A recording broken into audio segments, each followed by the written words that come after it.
Hello, I'm Verlin Deaton along with Conrad Barnes. Conrad, we're here in Bostwick, Georgia again for the tractor parade. Yes, we are. It's a beautiful day, isn't it, Verlin? It's going to be a great parade, and I think we're going to see some nice two-cylinder tractors as well as others in the parade. Well, a large crowd is gathering here at the moment, and there's going to be a lot of people around here for the parade, and they'll linger afterwards because of all of the concession stands and other items of interest that are on display here today. So it's going to be, actually it's not as cold today as it's all been in the past. Yes, isn't that nice? It's going to be a beautiful day up in the upper 60s. It's going to be a lot of fun to be out here in this sun and watching all these people enjoy the parade. Yes, and going to be pleasantly weather-wise. So we're going to have the parade here in just a short time, so we appreciate you tuning in and watching the parade, as it'll be on television in the Monroe and actually here in Bostwick area too, Social Circle area. And as soon as the production person, Jennifer, she does all of the editing, and she is with us today as our camera person, and it's a pleasure to have her. She looks a lot better than Paul. Oh yeah, it's nice to have somebody like that with us. And we also might want to mention that videos will be available through Creative Artists there in Monroe at $10. Just give us a phone call. The number I don't have right at the moment, but it's in the phone book. Give us a call and we'll ship you one for $10. Okay, that's very good, Conrad. And again, the Bostwick Tractor Parade held the first Saturday in November, and we will have it as soon as the tractors start rolling. And if you are viewing us, we appreciate you doing so, and we are going to all have a good time today here in Bostwick because the weather is so nice, and a lot of good people here. They had a road race earlier here, people running all down the road, and it took forever for me to land here. When I came in, I had to drive around and around and around. I felt like I was in a helicopter, but otherwise I was on the ground trying to find a place to park, and I finally did. That's how crowded it's going to be. And there's a machine here today that we have done a story on before on this program, and of course that's the hit and miss motor that our friend has, and he's on display today also. So a lot of tractors are expected, and the situation is that everything's going to be excitement from the time they start rolling until they stop rolling, and we are going to let you know all about it, right, Conrad? Yes, we are. And you mentioned the two-cylinder or one-cylinder really hit and miss engine that's behind us here. It's one that they're going to crank up, I think, later in the day and let everyone see what a hit and miss is. It's also a unit that was used up in the Barracana area to pull a cotton gin up there. It's only rated at 12 horsepower, but with those big flywheels, it just keeps moving. Yeah, right, yes. And the boy's done a great job by restoring it too. Did you notice that? Yes, I did, and it's an International Harvester. An old company goes back in the teens, 20s, and 30s that also produced tractors, but the hit and miss engine is, you'll see it in the video, and it's directly behind us. All right, and the fact too that the ceremonies will get underway on the balcony just a short ways from us before the parade starts. So we'll let you know all about it when the activities begin here, and you just hang on, folks, and don't move that dial. The fire truck really makes a lot of noise, doesn't it? I'm telling you. They're getting started. That's right. They can get your attention, that's one thing for sure.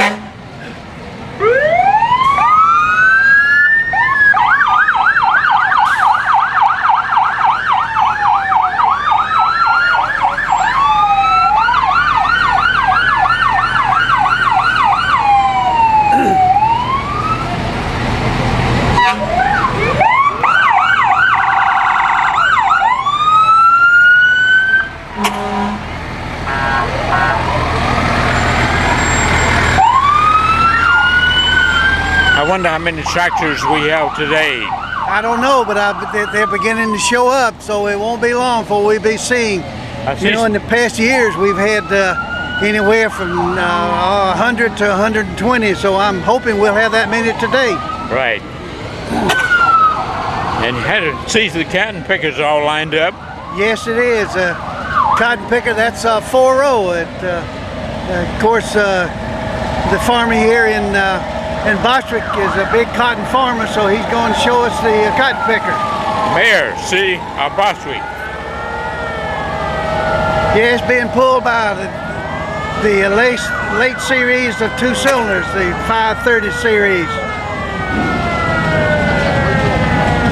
Well, that's a beautiful 55 Chevy, isn't it? Yeah, I'm telling you.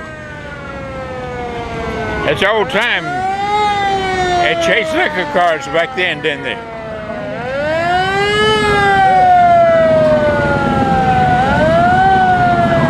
What is this, a roadster? It's a roadster of some kind. It looks like it's a Morgan. Morgan? Yeah. That's a new one on me. It looks like it might be engine out of a motorcycle.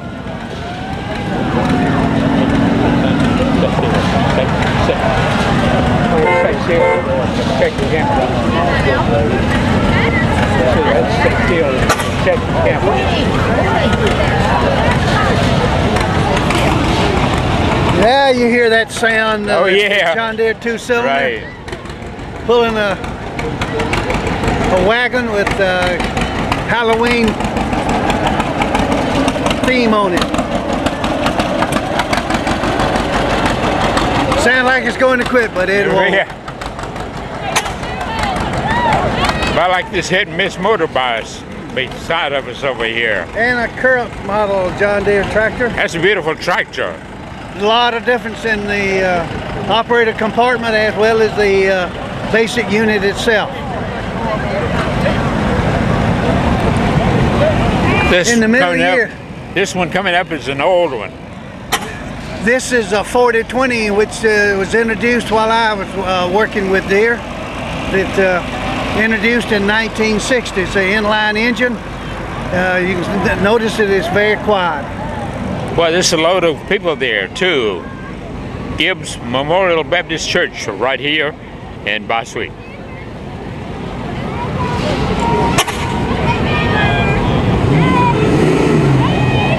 Renew America.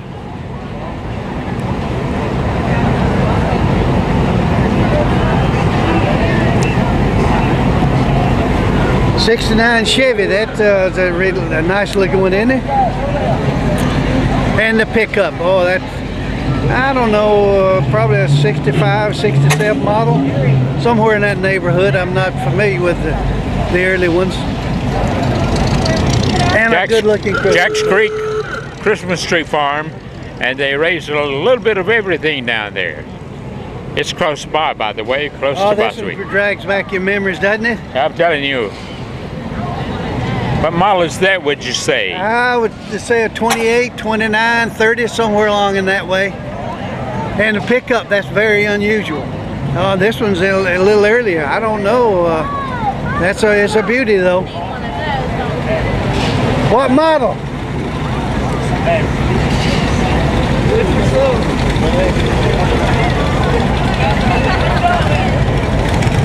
Yes, that pickup is green. That's his fishing wagon. Yeah, okay.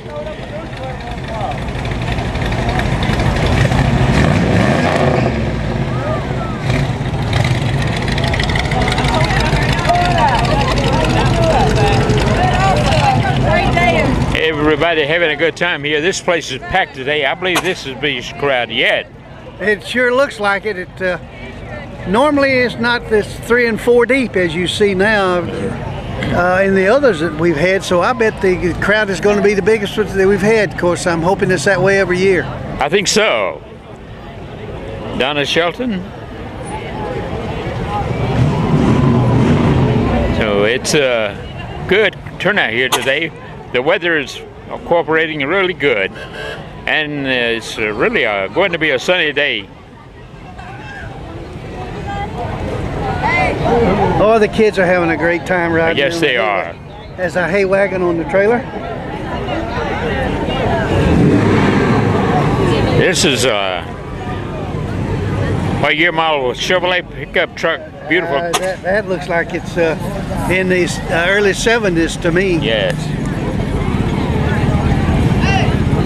University of Georgia.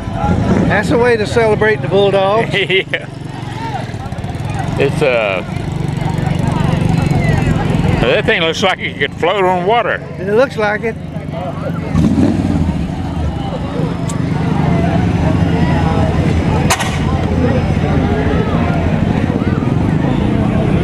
Good-looking vehicles. They sure are. Here comes another one of those odd ones. Looks like it's got his feet on top. That's a bed, yeah, motorized bed. Oh, the motorized wheelchair.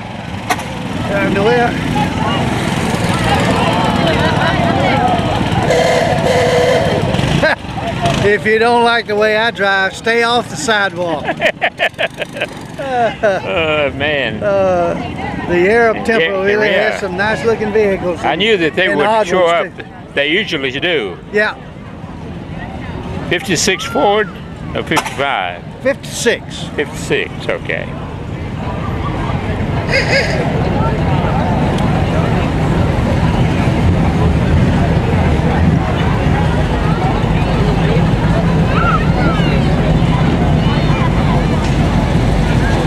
The Masons are really represented today with all the units coming out from the Arab temples. Here comes another one that's a unique vehicle. Volkswagen, isn't it? Volkswagen. Yes. And that's kind of an early model. Looks like he made it into a type of pickup. Here comes another floater. Oh yeah, that's an Edsel. Many people don't remember the Edsel, but it was a car that Ford produced back in the mid-60s, I believe it was. It would definitely float if it ran into water.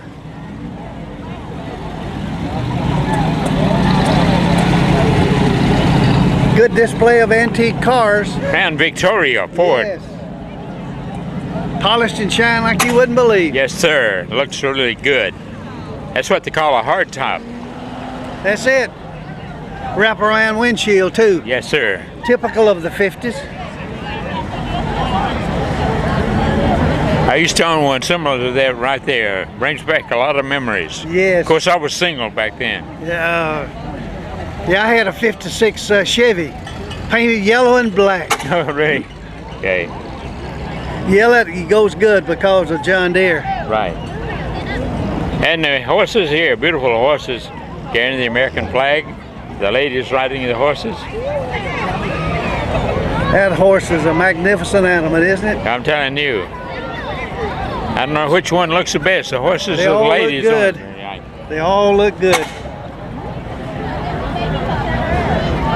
All the ladies have the, well, there's one without spurs. I guess she doesn't spur hers.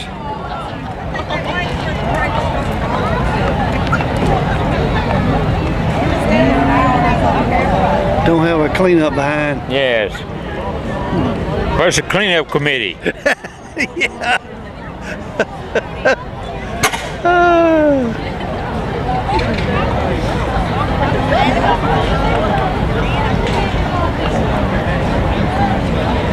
That horse is a little spry. Yeah. I would think it would be a little bit dangerous to ride something like that. Oh, here he comes. Cleanup man. Oh, and he's getting a hand too for cleaning up the area. As I said, an army policing up the area. Yeah. Oh. Here's what we're waiting for. The John Deere Two-Cylinder Club. They're the sponsors of the parade and the one that originally developed it. Now, hopefully we'll get to see some of the two-cylinder units as well as some of the inline engines, the 40 series. Don't you think he's embarrassed having to do what he's doing today? Yeah, well, I wouldn't think so. Necessary evil. Right.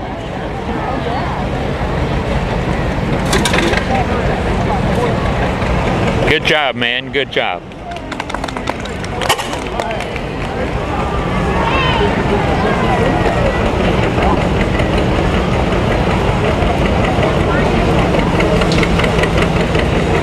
North Georgia Two-Cycle Club. Here comes John Deere 70. It goes back to the 50s, late 50s. Runs well too. Yes, it does. Slick as a button, my father used to say. And the John Deere 22 cotton picker. It's One row. mounted on a regular tractor. One row cotton picker. One row. I worked with one of those back in the late 50s. Did you? Well, I worked in the cotton field, but it was not with a picker. I was a picker. A 4-row. This is a 4-row cotton picker. That gives you a good idea of what it was like from the start to what's available now. 4 rows, and now they have up to 6 rows, I understand. I saw Yes. the pictures the other day of up to 6 rows for the big fields of cotton. Well, that thing would hold, the basket would hold 2 bales of cotton. Yes. And John Deere's unit, 2-row. that was mounted not on a tractor but as a single unit. Yes.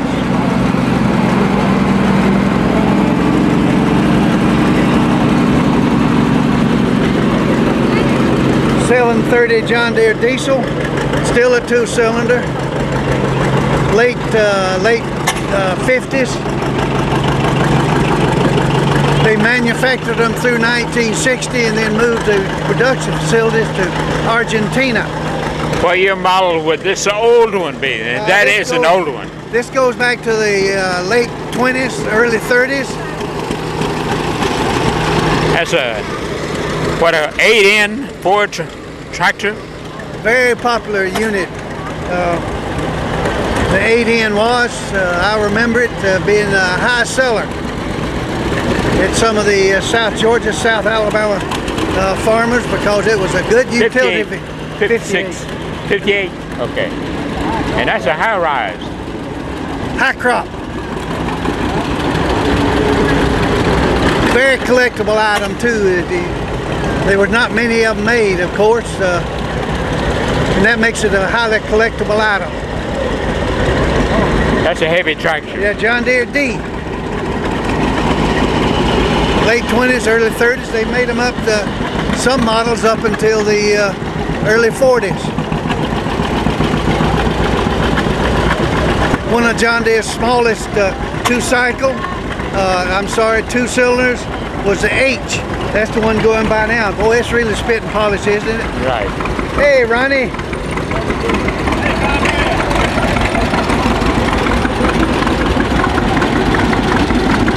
John Deere A is kind of a mid-power unit, but it was very popular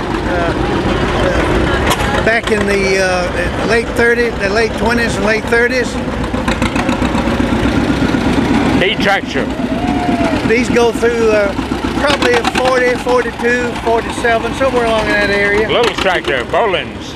MT, it was produced after the war. That was one of the first items that Deere manufactured once the war was over, and they made it in Dubuque, Iowa.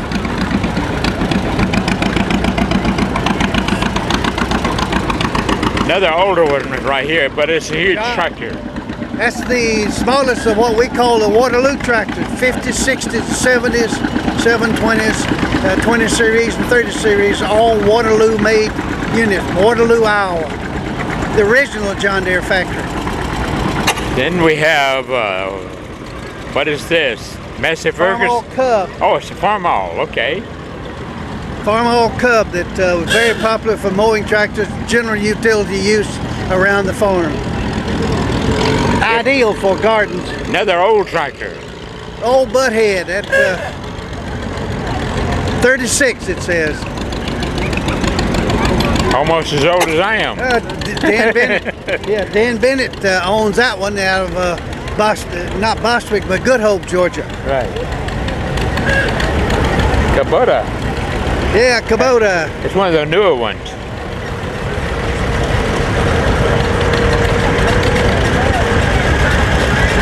John Deere B, 2-cylinder Waterloo tractor, one of the first that one of the most popular, and more of those sold than any other model tractor that fit the farmers back in the late 30s and 40s and even the 50s, some of the 50s, early 50s. I love that sound. Yes. Give you an idea what a new unit looks like. That some of Deere's, what they call the Consumer Products Division. Farmall. That's an H. The John Deere the Two-Cylinder Club of North Georgia also accepts all models and all brands of tractors for people to show in the parade and to be members of the club. It started off as a two-cylinder unit only, but there's a lot of other units that's being developed now and being restored, and that's what the club is for all members to be and that's a long tractor. Develop some kind of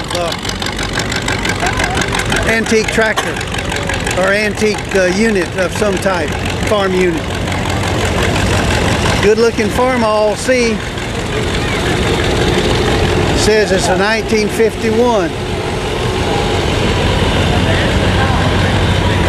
What's this? That looks like a kind of a homemade unit that he put looks like a 9 horsepower Briggs & Stratton engine on it. But it looks like it's working good. Yeah, another Farmall, small one. I'm assuming he used that for some of the use around his garden. Yeah. Very popular M unit, International Harvester, Farmall division. Nice looking tractors. They run so smooth. Of course, they were built with a 4-cylinder motor, and they run so smooth. Very popular in their day. Here's another big one with the M. That's about as big as it gets with the Farmall. I had many demonstrations with some of the 20 and 30 series against the M's and the M. I think they call them MTs. Right. Torque converters.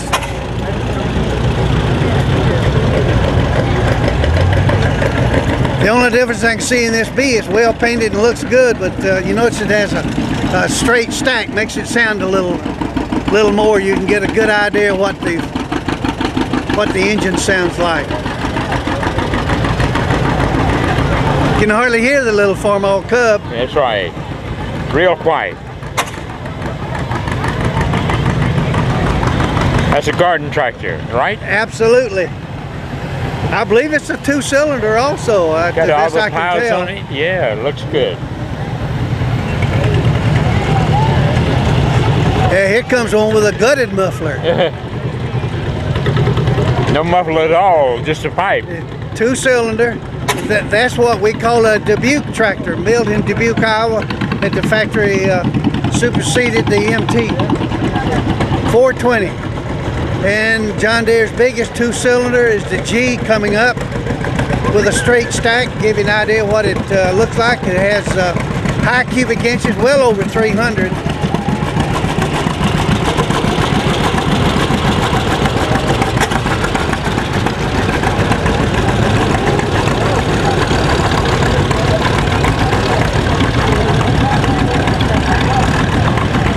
I know the horsepower is according to the size of the engine. So what would be the horsepower one he just went by, John Deere? That little one there, the little MT that just gone by, is about 20 horsepower. Okay. It depends on how you judge it, of course, but it's about 20. This 40 is the one that came directly after the MT. It's still a 2-cylinder, and it's manufactured. It was manufactured in Dubuque, Iowa. Here's another Farmall pulling a loaded trailer. It's loaded with people. That one's a Super C, a little more horsepower and probably a torque converter.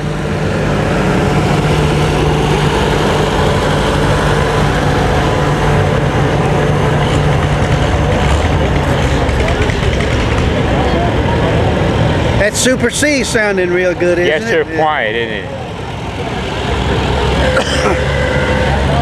Jersey, Georgia, Hamby Farms. Alice Chalmers developed this one as a good cultivating and farm Grasshopper. garden tractor. Very unique in looks. This is an Oliver. Oliver 77, popular tractor back in its day, but it didn't hang on too long after the war. It began to fade away quickly. Ford with a Ford V8. Yeah. Very unusual. It's one that's been developed by the individual. Right.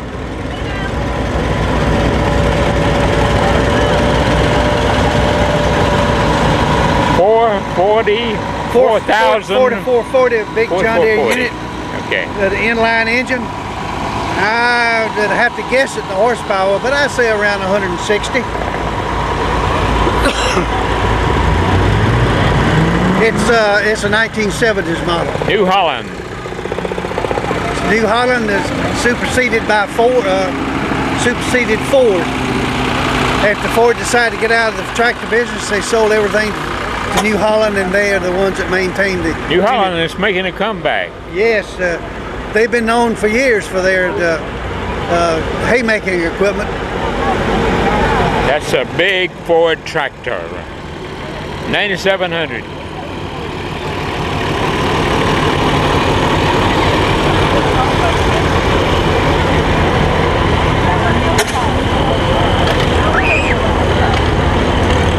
The way the economy is, though, it looks as if the tractors are going to be coming down in price. Yes, it does. We get to see an H there of Farm All. John Deere 50, very popular back in the early 50s, mid 50s. 60, to give you an idea of the two sides of the units. 50 and then the 60 and then the 70. Right. I also noticed that they're staying close together this year. Well, we have a gap right here, right? Like before. Right. Again, this crowd fascinates me because there's so many people here today that, and in the past, there's never been this many people here. It doesn't appear so. It's close to 20,000 or 25,000 people here today, right here in Bostwick, Georgia. Alice Chalmers. WD-45, their popular model. Very good tractor today and very popular in sales. I ran into it a few times along on some of my demonstrations. We were talking about the 530 a few minutes ago. This is the 630 with a straight stack.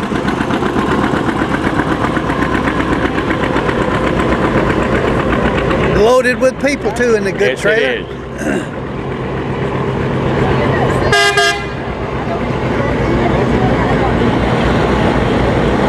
They decided to save something here. You It's ever on a heard truck. the tough as a Mack truck? Yes. To give you a good idea. Oh, that's Wiley out of Good Hope. That's his 720. It looks showroom clean to me. The M model you see right there with the cutter on it, state of Georgia used to use a lot of those back in the late 40s and 50s. How long is the blade? It's 6 feet. Okay. This town's going to be full all afternoon. It'll take all afternoon for all of these people to get out of this little place. There'll be a big traffic jam trying to get away with once the parade is completed. Right. I understand that John Deere will not stand behind something like that. You got that right. The only thing they made, they wouldn't stand behind. I'm impressed with all the farm olds that's coming through there. Boy, they're looking good. They're classic. Well taken care of. That's the late model Cub Cadet. Still looks good. Yes, sir.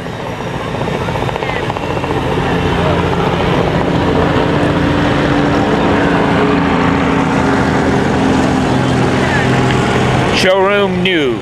Showroom new. Right. ride tractor? Sounds good too. Yes, sir.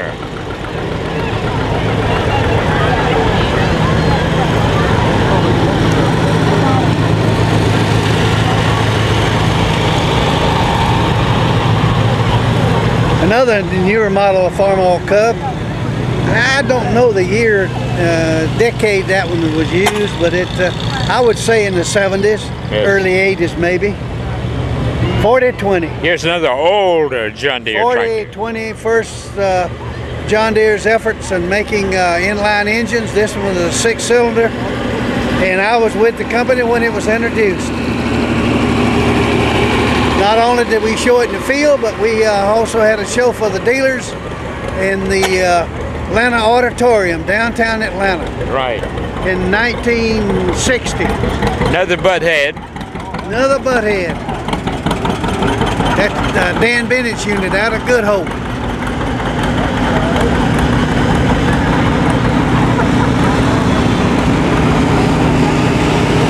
Here's a unique John Deere unit. LA, good cultivating tractor, still a 2-cylinder, but only about 10 or 12 horsepower, but with a good transmission to use all those horses, followed by some smaller and earlier model Farmall Cubs. When they have the steering wheel on the right side and not attached to the motor case, that is a cultivator tractor. Yes, if they're cultivating gardens or even in the field, they can see where the scooters and the other sweeps that they use for cultivating cotton, corn, or whatever, keep from damaging it. See it without any problem.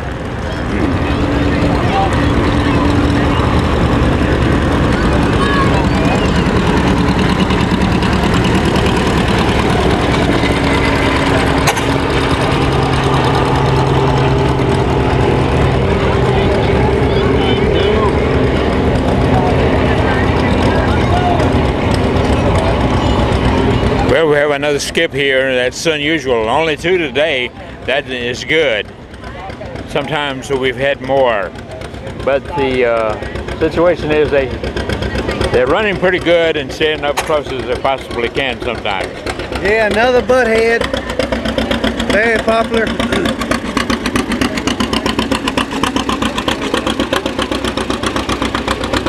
Sounds good popping like that, doesn't it? Yeah, I'm telling you. You won't go to sleep driving one. That John Deere 8 has the standard muffler on it. See how much quieter it is.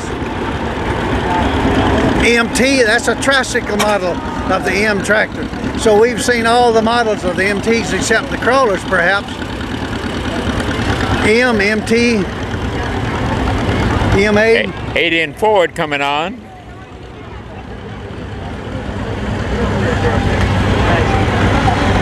That young man's really enjoyed driving that Ford 8N. 630, still looks good. Looks like it's ready to go in the field and go to work. Yeah. And 430T tricycle model. It's amazing. It's amazing to me how well they keep these, how clean they keep them. Yes, they keep it. I imagine they keep them inside and polish them up just before they get out ready to show and to go to the different parades. In case you're wondering, if you tuned in, what the prop is, that's a motor that's sitting near us, and it's called a particular kind of motor. It's a McCormick Deering International Harvester. Whichever model it happens to be, a hit and miss. Hit and miss. And what it does is slows down, and then before it completely quits, it pops and picks back up in speed. We did a story on this a few months ago, and of course, it's an interesting story of how this boy fixed up this particular piece of equipment because he found it in the woods down south of here, and he redid the motor. He's done every part of it, and it really runs good. Not as loud as I thought. No, it's not, and it doesn't fire. Of course, he's got it toned down, but what impressed me, Well, it was only 12 horsepower, and at the same time, I only had 300 cubic inches. Yes. Yeah. Used to pull a gin, Yeah. and now they use electricity. Another 8N Ford tractor.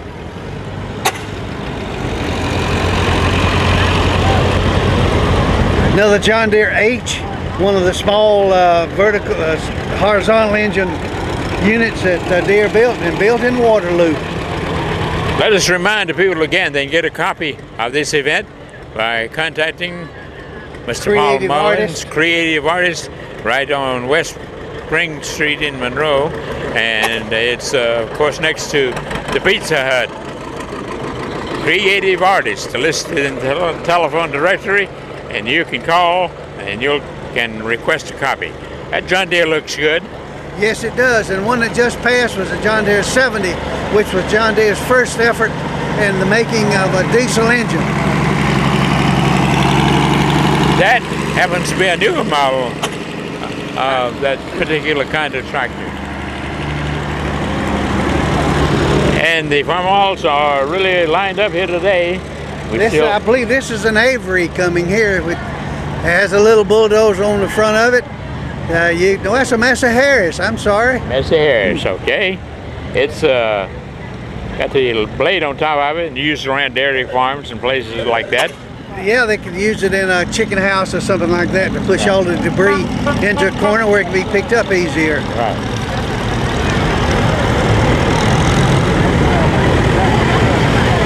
Mowing tractor. Notice that mower on the belly of it. Another Massey Ferguson. That was 3565 was a model that they sold quite a few of. A real popular model. Old Fordson. You haven't seen a Fordson before. Usually, I'm trying to remember just exactly when that came along.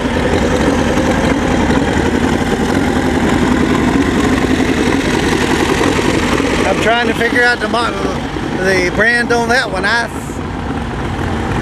think it was an Alice Chalmers, but I'm not sure about that one.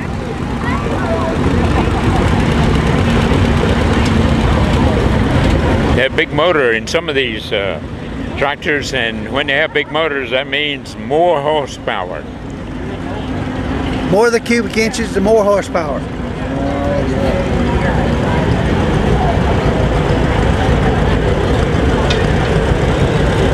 Super 8 Farmhaul, pulling a trailer with kids in it enjoying themselves. Now that tractor sounds good. Yeah, with another straight stack.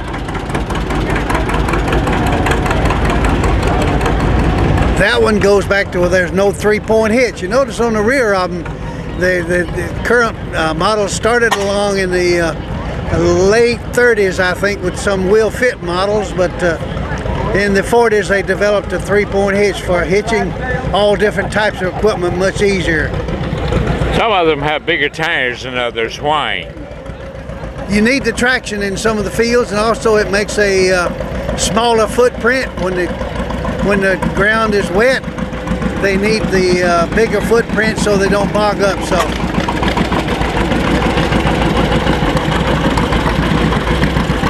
Also gives them more pulling power, right? Yeah, it gives them better traction. That's what one of the things they're after. That's pretty good. Look at there. Transmission and traction and flotation is what they're really looking for. When you add a bigger tire, as you've been mentioning, you have to also put more weight on it. And you notice the wheels will have weights inside. And you can also put water in it with sodium chloride, and that makes it heavier and it won't freeze in the wintertime. He says that's a 42, and that's one of the first models that they came along with styling. Spoke wheels. John Deere G, the biggest model they made in the letter series. First model in the standard model. I spent many hour on one like that, and then 810s, 820s, and 830s. Pulling 8 and 9 yard scrapers, depending on the brand of scraper. We also did a lot of parallel terracing with it because you can run a fine grade with it. Here comes another huge John Deere. And this type here used to be used on the John Deere farm. This is the one that superseded the G 720. That one has a starting motor. Later models have electric start. The M tractor was that model. It still likes the paint and all the decals.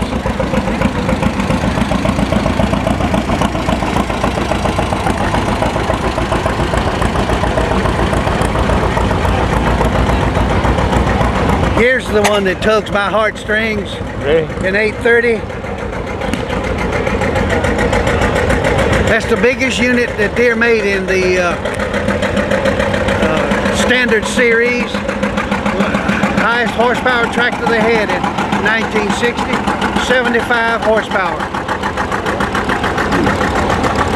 That's why Deere had to change. They wanted more horsepower and didn't want to have such big units. They had to scale down, so they went with inline engines, 4s and 6s, and they still use them. Even today they manufacture 4s and 6 engines, and some of those 6-cylinder engines nowadays, with the technology that's available, they can get 400 to 500 horsepower out of one. You know, it fascinates me. We talked about it a few minutes ago before we went on, and the manure spreaders. That's one thing John Deere would not stand behind. Why? Well, you know, you don't want to get messed up. You don't want to get messed up. You want to put it out where it's going to do the most good in your pasture. Is that the only thing that John Deere did not stand behind? That's one. Even in the days when I worked with Deere, you had 12 to 8. It was 18 months or 2 years on some models. Deere has always stood behind their units, and I approved many warranties that it was kind of questionable, but it bought us a lot of business and it kept a lot of satisfied customers. We're talking about the 60s and 70s. You worked on what was used to be the John Deere farm just outside of Monroe, which is now within the city limits of Monroe. Yes, the farm, of course, is still there. It's called Deere Motel area now. Right, and backside of it is they're raising trees because trees are real huge now. That's right. Some of the areas that I plowed back in my younger days with Deere, we plowed that area. Those trees now are 30 years old. But I was just out of college. I graduated from Troy State, came to work in Monroe, Georgia, and I was assigned to Deere Acres. I was one of the first 3 people that they hired that came to Deere Acres. And believe it or not, one retired as a John Deere dealer, 2 of us retired as John Deere employees after over 30 years of employment by Deere. At Deere Acres, as was known then, we had tractors there that we would test them, we would drive them, we would use them in different applications. And of course, in those days, we used all the farm equipment that came through that they wanted to test where it happens to be. We even had some of the first cotton pickers, the ones we saw come through here that was mounted on unit, what we call a mounted unit. It was one of the first times it was used was on Deere Acres. Really? We had people that have come to Deere Acres from all over the world. They came from some of the very first people that came here came from Argentina, Mexico, Brazil, from the Far East. I don't remember any coming from China, but they came from the other countries over there, Singapore, Philippines, and places like that. They came over for the training farm that we had. Not only did we train the dealers, dealer of the salesman that came in, we would also show them how to use the equipment, show them the features on it and things of that nature. We'd have schools there that would start in the mornings at 8 o'clock and to 6 days a week.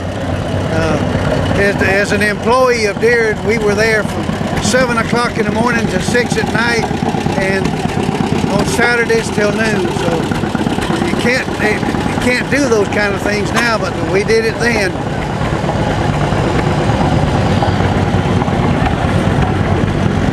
This crowd is staying with us. They're not leaving.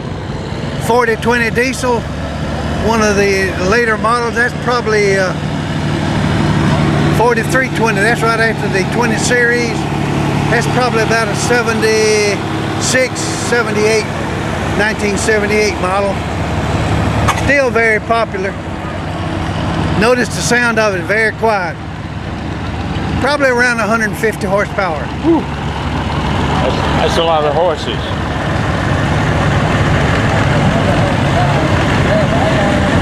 Cleveland tractor, that is a very unique model. General. Looks like it's a 4-cylinder though.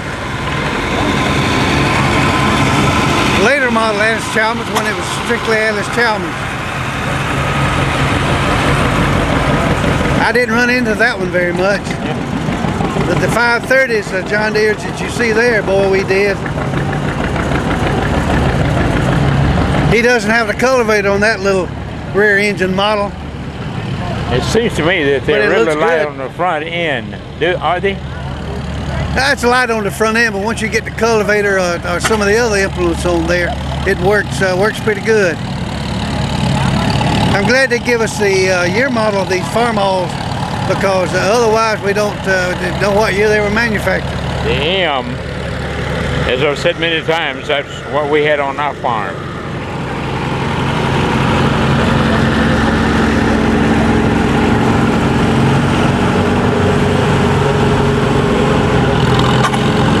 I don't know how many tractors that we've seen already, but it looks like they're still coming. I bet there's 100 to 110 though units in this parade. Tractors only. I love that little H. It's a cute little thing, isn't it? Yes, sir. Sit up there, you're looking down, you can see all around it. And with the tricycle narrow front wheels, you can see on each side real well.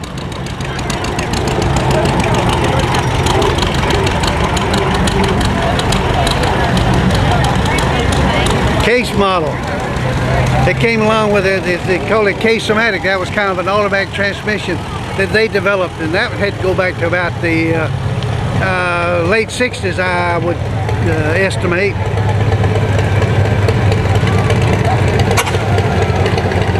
He's got the chains on that one. Looks like it might have planters. Yeah. He has the hoppers and so forth off of it. The Oliver has an enclosed engine all the time. He's custom engineered that one to have two exhaust pipes on it, so he had to rework the manifold on that particular one. I haven't seen an Oliver, just a straight Oliver now in some time, but a 1250. That's a good looking tractor.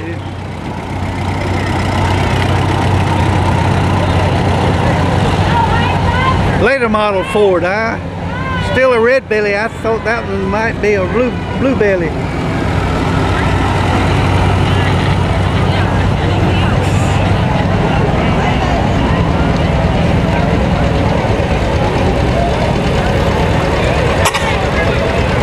It may not look like much, but it does sound good, and with a standard muffler on it. Yes, sir.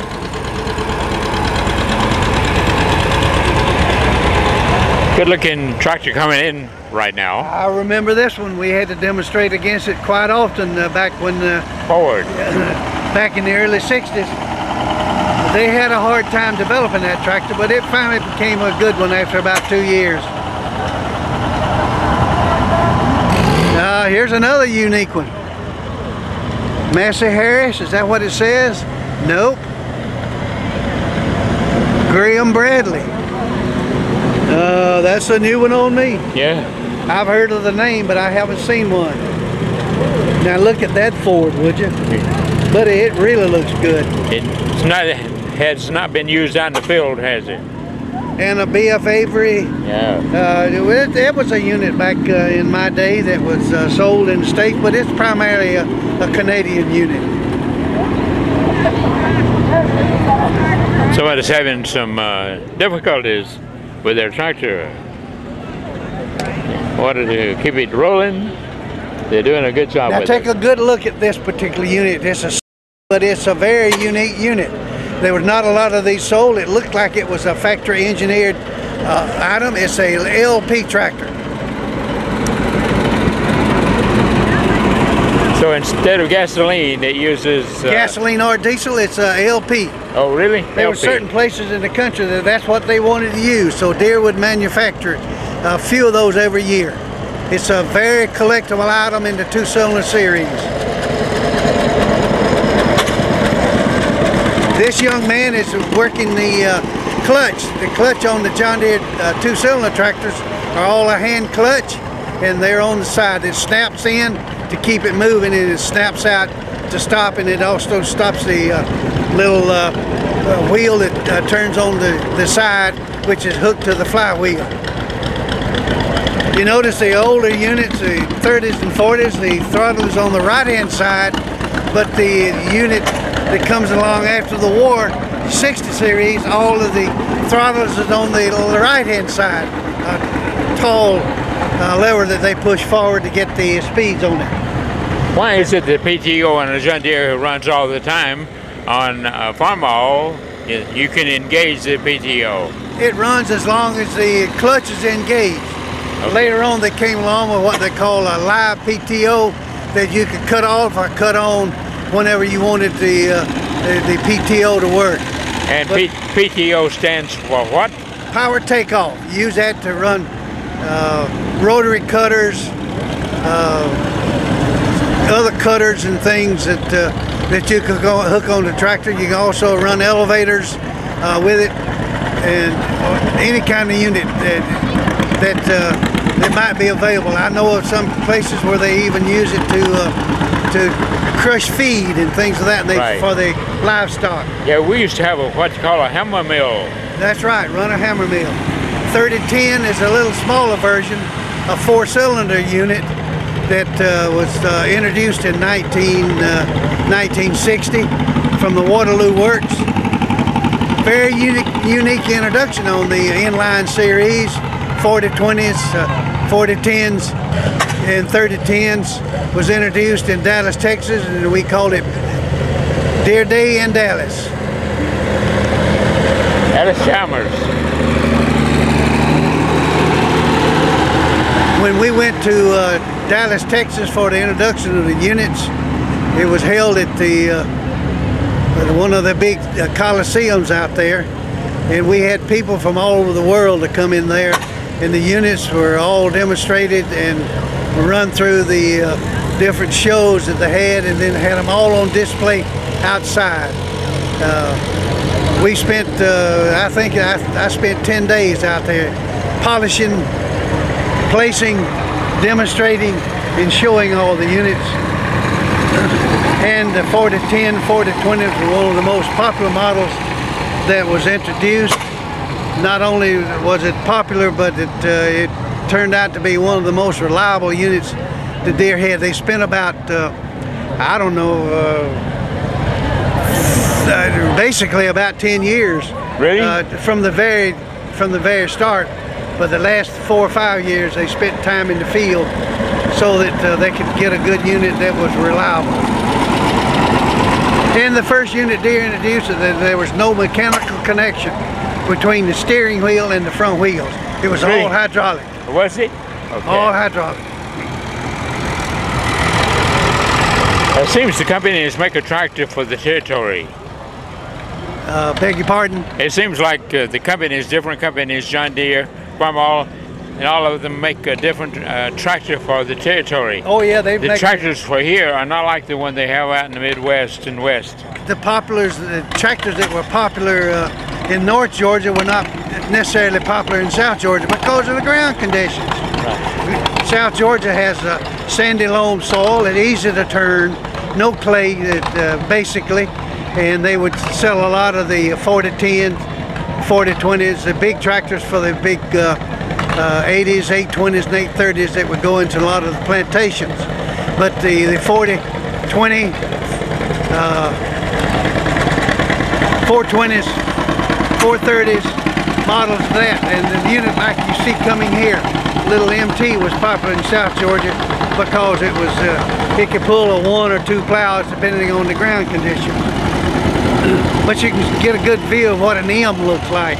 Yes. Because the letters specify what model it is: M, MT, MC for crawler, and there was a special model. All of those are the ones that use in different applications for different things. Well, it seems like the crowd is getting a little bit restless now. Yeah, Massey Harris. Now, I haven't seen one of those. Well, that is a very unique model. But he put tires on it. Oh, really? Hard tires on it so he could use it on asphalt. I had a friend that worked for John Deere back in your day, Howard Tucker. He was from over in Hull, Georgia. And he's told us a lot about John Deere and what it meant to the farmer and everything, how economical it was.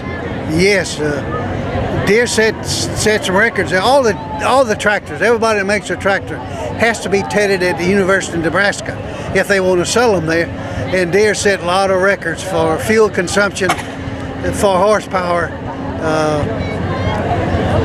Is this one run by wood? Sure is smoking.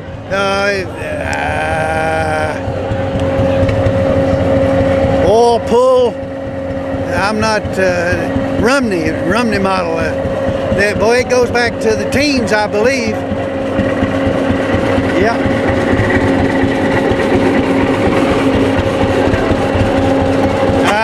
What is this?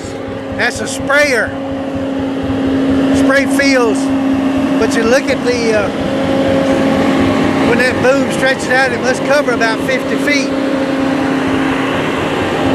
Boy, Deere's really gotten into some things that I don't know about. That is a very unique and a very different one. But it's a spray model that you spraying cotton. Can you use a tractor of that nature around here? Maybe in some of those plantation farms in South Georgia. Oh, okay. I don't think they would be, you know, the cost of it would make it kind of impractical, economically impractical to use in the area for the small farms and things around here. Well, but some of those farms in South Georgia, some of those things are 10,000 acres, and it could work good there. But yes, okay. But they're flat. They have flatter ground than we have around here. That's true. And the ground here is hilly. Well, that's the end of the parade as far as tractors are concerned. And now the concession stand people are looking for everybody to come their way.